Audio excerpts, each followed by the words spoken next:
Hi, this is Yvette Francino again on Carpe Diem Connections, and I'm here today with Jennifer Fields. I always like to start out of introducing how I met the person that I'm interviewing because I like to. Jennifer is in the category of I didn't know her before I started this podcast, and it's fun for me to make a virtual friend into a real friend. And in this case, it wasn't even a virtual friend. We didn't know each other at all, but I was on her newsletter. She creates a newsletter about thriving solo, which I'm always interested in meeting other people who are thriving in in a solo status. And so when I got her last newsletter, I saw too that she was a podcaster, and I thought, oh, she would be a wonderful addition to my podcast lineup. And I asked her, and right away she agreed to be a guest. So welcome, Jennifer. Thank Take it you. away and tell us more about you and what you're working on. Absolutely. Well, thank you for having me on. I'm so excited to be here, and I'm excited that today worked out that we could do this. Um, so I am currently um, writing. I'm a writer and also a life coach. And through my life coaching, which I sort of took a small hiatus from it, but I'm back to it. I'm focusing on helping single men and women thrive in their solo lives. And something that I do that's a little different than maybe what a lot of people see out there is I really don't focus on dating and getting singles coupled up. I focus on the singles who are enjoying being single or know that they want to be single for a while and want to really enjoy their life and live their best single life right now. And yeah, so I'm getting back to that. I do have the newsletter, as you've seen, and a podcast, and actually a coaching program for singles that I'm finalizing and sharing with the world. That's great. So I don't know if you know this, Jennifer, but I wrote a book about how to fall in love. So I used to be the kind of single that was almost kind of desperate to find a partner when Mhm. I got divorced in my 40s, my early 40s. And then I wrote this book, The Laptop Dancer Diaries, and it was about being online dating, doing all the online dating things and trying really hard to find my next husband. And at the end of that book, I don't want to give away, I really like the ending, but clearly I'm still single. But one of the things I did recognize in that journey was how much more there was to life than a romantic relationship. That romantic relationships are great and husbands are great. And I'm not ruling that out completely. But that all this time I was doing that search, I was so focused on trying to find that romantic relationship, and that there were so many other loving relationships all around me to be enjoyed. And Mm, so really that was one of the biggest learnings from writing the book. It was a humor memoir, and it was also kind of recognizing a lot of the funny things we do when we're dating. But I that was 12 years ago, and I just feel like I've come so far in recognizing that there's so much more to life than finding that romantic partner, and there's so much love to be had in every relationship that's out there. So I'm really absolutely. interested in learning more about the thriving single side of your practice, and trying to take that especially to older singles. I think when we Mhm. get older, there are other challenges to being alone. And so I'm kind of looking at it from that perspective now that I'm 60, of some of the fears of being alone at that older age, and how, again, we can reframe that and recognize a lot of the benefits that come along Mhm. with being single anyway. So Yeah. do you find your clients, are they all ages, or are they typically people that are still sort of feel like they've given up on finding a partner? Or tell me more about the kinds of people that come to your sessions or your clients. They do range in ages. My youngest now is about 32, and my oldest is about 65. And it can be anywhere from that early 30s, which I really resonate with. That was a time in my life that I left a 10-year relationship that I was in and broke off an engagement because I had felt that I just realized that it wasn't a direction I wanted to go in. And so I spoke up. I usually tell people, I got cold feet, but I listened and I decided to not go that route. And I spent my 30s on my own intentionally. I had said, okay, I'm not going to date for the rest of my 30s, and I'll, look to find a partner when I get into my 40s. And lo and behold, I got into my 40s, and as years went by, I just realized that it wasn't becoming an interest for me to really find someone to marry and to settle down with. And though it was still kind of in the back of my mind throughout the years, throughout my 30s and then early 40s, I still had that voice in the back of my head, like, well, I'm odd though that I don't want to find somebody, right? Like I should want to find somebody. I always kind of had that in the back of my mind. And is when I finally got to 44 that I realized, you don't have to think that way anymore. You're happy living the life that you're living. You're living a very full life, and you don't have to think that anymore. So I think we get very much into sort of the programming and what we see and what we hear in society, that this is what you're supposed to do. And even somebody like me who enjoys being alone and enjoys being single, I could still get that programming too in my mind. And like I said, it was when I hit my 44th birthday that I realized you don't have to think that way anymore. And that was also the time I had already been life coaching for a few years. And that was also the day that I thought of focusing on coaching singles who want to thrive solo, who aren't interested in looking for a relationship right now. I would say those would be my clients, people who aren't looking for a relationship right now. And then those who, I don't know if it's giving up on dating, but they're just at a time where it's not a big interest for them. Maybe they have already been married and raised a family, and maybe they're divorced now and they're really enjoying it. They're enjoying their time on their own, and a relationship and getting remarried isn't the highest priority for them, if at all. Yeah.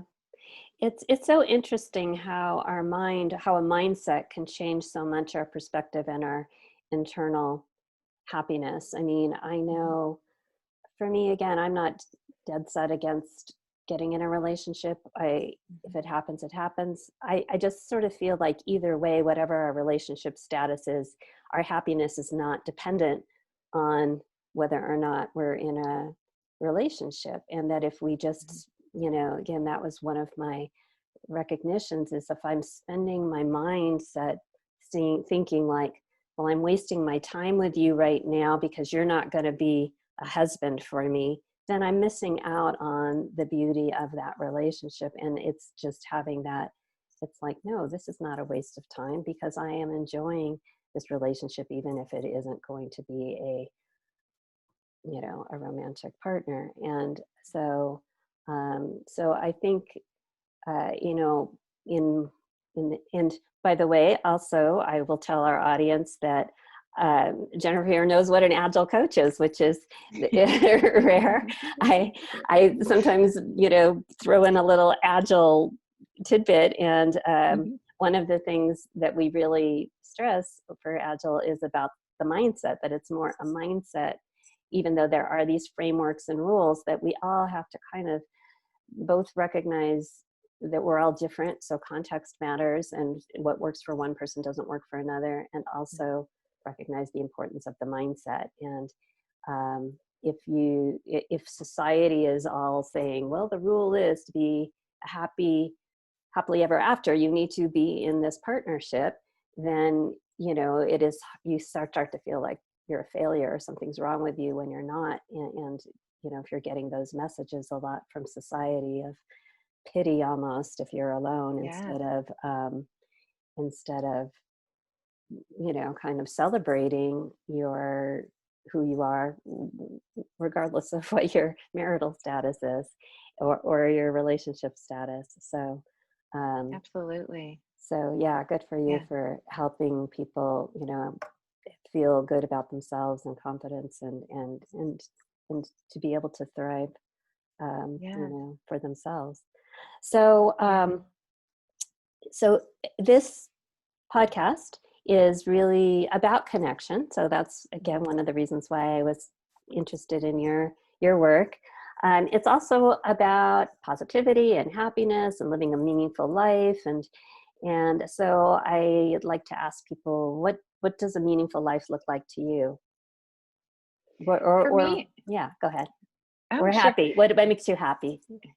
Yeah, I think really spending time doing something that's meaningful for me. I mean, this is a great example with the business. As I had mentioned, I took some time away from it and I'm back. And this time it just feels so natural and it just feels so good to be back. I mean, it felt that way years ago, but just feeling like I'm able to contribute and help people in some kind of way is feeling really good, that I have this project and this purpose and this direction of something that I care deeply about and that I'm putting my energy into.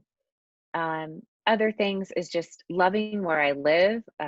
We both live in Colorado. I just love where I live and getting out in nature and just appreciating my neighborhood and appreciating having access to the mountains, and being in nature is also something that I think is so meaningful. Mm-hmm. And then having some good people in my life. I'm also, you had mentioned that you're introverted. I'm also introverted. But I do know the importance. It's been a balance for me to, I love my alone time and I need a lot of it. But I've also learned the importance of having good people in your life too, and having a good community and having people that you can rely on, and people who lift you up in your life is very important. And Yeah. and being able to share experiences with those who are important in your life is key, I think.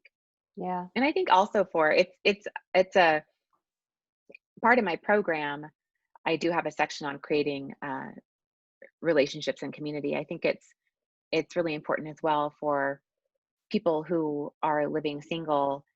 You had mentioned, that there's more to life than focusing on like one romantic partnership or relationship. And I wholly agree. I think, when we're living single, we have that option to have many people in our lives and have close relationships and different relationships with many people who really contribute to who we are. So we can definitely get that connection through people, definitely outside of being in a romantic relationship. We have the world is sort of our oyster to create the meaningful relationships that we want to create in our lives, and be Yeah. really intentional with that. Yeah. With COVID and the isolation that we feel, it's probably hitting single people living alone, or especially isolated seniors, Mhm. hard. Have you, in your practice, how have you been affected with COVID? In terms of the practice, not much, because I coach virtually.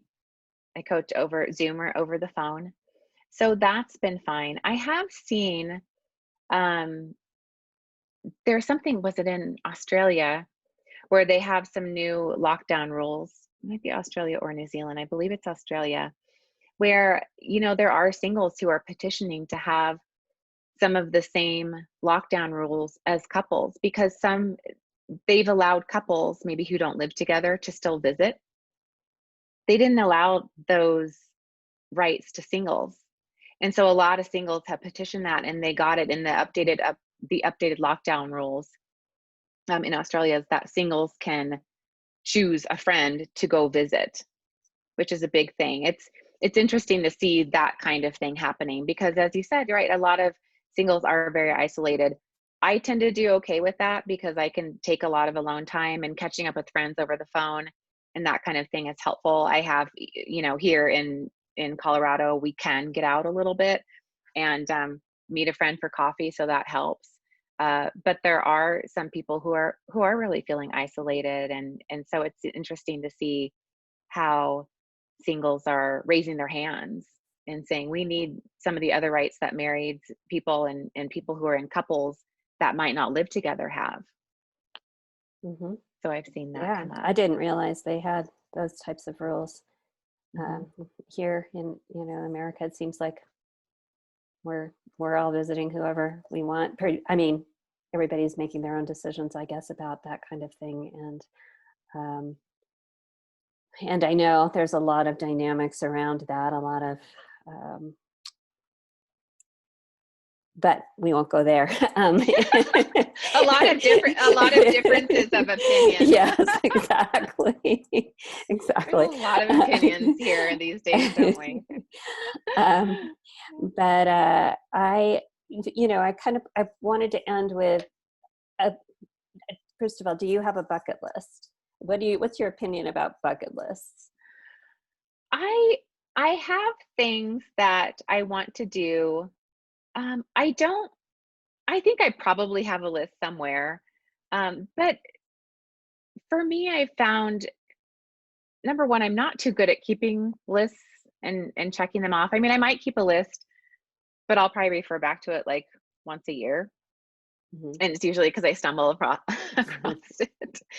I think that they're great, but I've found in my life, I tend to know in my mind what I want. And as I'm living and getting back to living, the right things come to me and present themselves at the right time.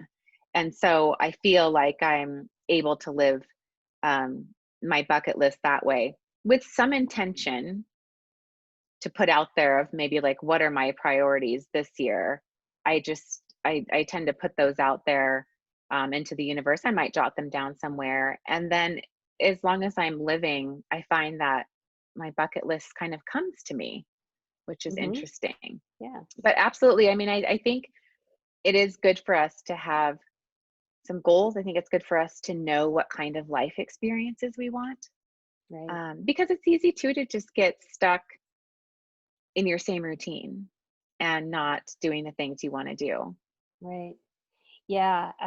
That your answer is more like the last one of the people that I asked that question to, she gave the very agile answer of it being adaptable and that it changes, so rather than this is what I must do, it's kind of similar to you. It's more being very adaptable and doing what's right for the time.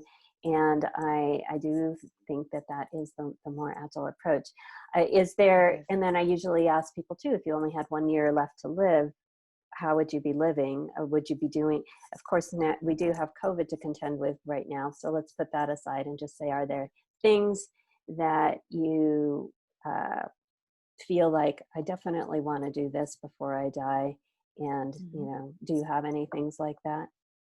Really, I would probably give up everything I had here and just go travel more. That's one thing I haven't done as much as I'd wanted to by now in life, and that's totally fine. Again, it's kind of one of those bucket lists that's coming up higher for me, because it's like, it's time to maybe focus on doing that. I have not traveled as extensively as I had planned. So that's probably what I would do, is Yeah. just leave all the, the assets and all of that and just go travel everywhere and maybe go live at some, remotely for a while. Do you have a Go place live in in some. particular that you're thinking of?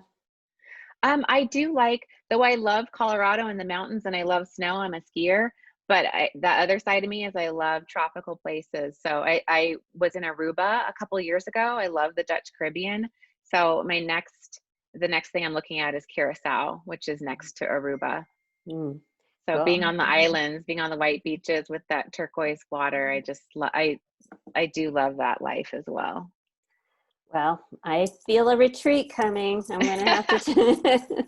It's funny, when I was in Aruba, the place I stayed at, I thought this would be a great place to have a retreat. It was a really boutique style hotel, almost like an apartment or condo building. So you never know. I'm going to put that on my list as a possible snowbird retreat, and you will be invited. So thank you so much, Jennifer, for being a guest here on my podcast. And thank you for having me. Yeah.